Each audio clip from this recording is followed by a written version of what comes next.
The Mental Capacity Act is very much a tension between two competing perspectives, two competing vantage points. The first aim of the Act is to empower us to make our own decisions. If we have the capacity to do so, we decide what is in our own interests. So you have the principles essentially of empowerment, and there's a positive obligation on others to support us to make our own decisions. Sometimes, of course, despite every step that might be taken, that is simply impossible. For example, maybe my dementia has got so advanced. I'm in my 80s. I think I'm in my 20s. It's so advanced that clearly I am unable to decide whether I want to live at home or in a care home, whether to have this medical treatment or not. And in that situation, the other side of the Mental Capacity Act is about protection. So you have empowerment and protection. And protection focuses on best interests. And in that situation, because I can't determine my own interests, others will have to determine what is in my best interests.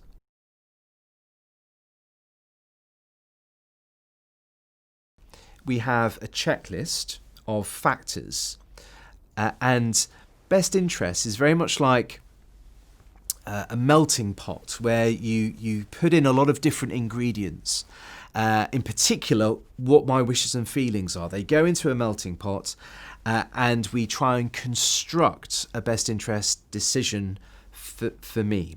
And what that typically involves is identifying what the options are, whether we're talking about medical treatment or whether we're talking about where to live, whatever the decision is, we have to identify what the available options are.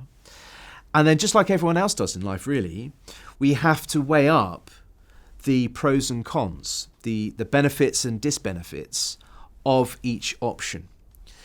And crucially, in weighing that up, it is becoming increasingly important to factor in the wishes, the feelings, the values, and the beliefs of the individual themselves who lacks the capacity to decide. Because just because I lack capacity does not mean my rights are suddenly switched off. I still have a voice. I might still feel the effect of this best interest decision. For example, we've had medical treatment cases where someone had a gangrenous foot. They lacked capacity to decide whether to have it amputated, and the judge had to decide whether an amputation was in their best interests. Now, the medical view was that without an amputation, the person could die within days. And yet, the judge, quite rightly, when he was making the decision, factored in heavily the person's own wishes and feelings and values and beliefs. And because that person's wishes were so clear that he did not want to have his foot amputated, in making that balance, the judge ultimately decided that an amputation was not in his best interests. And sure enough, he lived for far longer than a few days. He lived for months thereafter with 2 feet rather than with one.